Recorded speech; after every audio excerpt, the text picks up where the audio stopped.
Welcome to Raising Happy and Thriving Gifted Kids, a daily podcast where you get relatable stories, interesting lessons, and practical tips to help your kids thrive and be happy while enjoying your own life even more.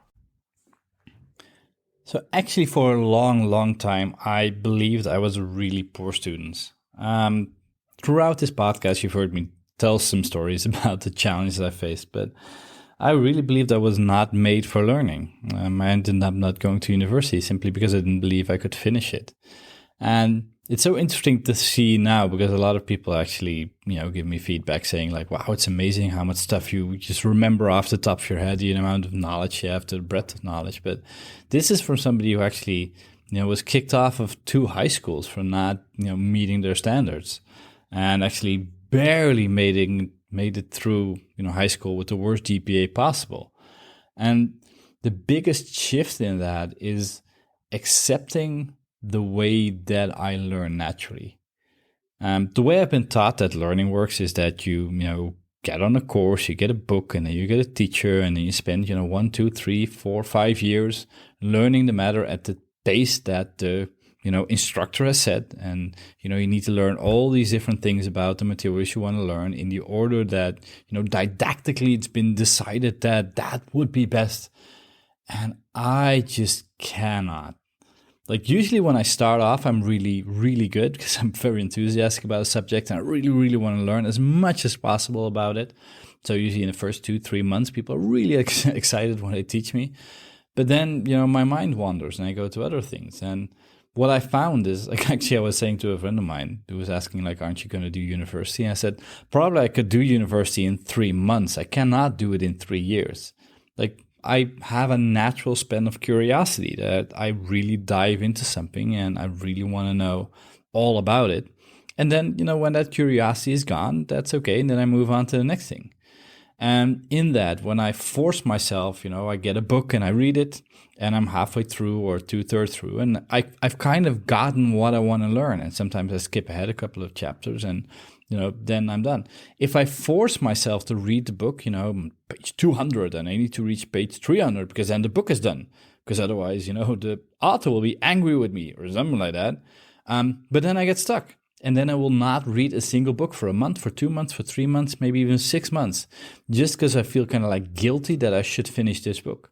But when I allow myself to go from book to book, from this book to that book, based on what I read right now, whether it's, marketing or developmental psychology or, the philosophical treatise on, the state of the world, like when I'm interested, I'll happily go through and I process a lot of information and I'm pretty much a walking library. Like I can refer to the book and the place where I read it and what it meant and how it fit together with all kinds of other stuff. But it's allowing myself to follow my natural form of learning. And for some people, that's listening to a podcast. I mean, that's probably why you're here. For other people, it is reading a book from A to B or A to Z because that's what they do. And other people love to watch webinars. And some people love to learn in little chunks over a long period of time. And other people love to, submerge themselves completely for 48 hours in everything. And then they move on to the next thing. But allowing yourself to learn the way you want to learn and learn the way that works for you, that makes a huge difference. And I think that's an interesting question for you. Like, how do you learn? You as a parent, how do you learn about parenting? Like, do you think it's important? Do you think it's not important? Like, but how do you approach it? If you've been listening to this podcast for like, I don't know, over 40 episodes or something, then apparently podcasts work for you. But are you allowing yourself to learn the way you learn? And how's that for your children?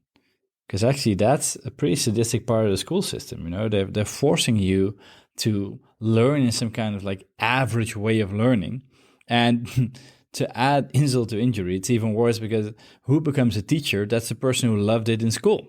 So they will recreate the school that they had. That's why the fundamentals of the schooling system, like one of the reasons that they haven't changed for pretty much over a century, because people who love the education system go back in and kind of keep there. Like there's a couple of them who wants to change the system from the inside out, but most of them actually just loved it there and will keep it that way. But if your learning approach is not the same as other people, then that can be a real struggle. And that can actually make you feel like you cannot learn. It's not that you cannot learn. Everybody can learn. It's just figuring out the way you learn. So do you know what kind of way you learn? And can you kind of allow yourself to sit with that and be with that? Curious to hear what your answers are.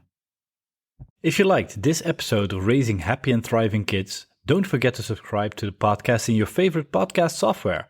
And if you want to dive deeply into all the things you can do to help your kids thrive, be happier while making your own life more enjoyable, go to smartparentingsecrets.com, where you can get free additional training.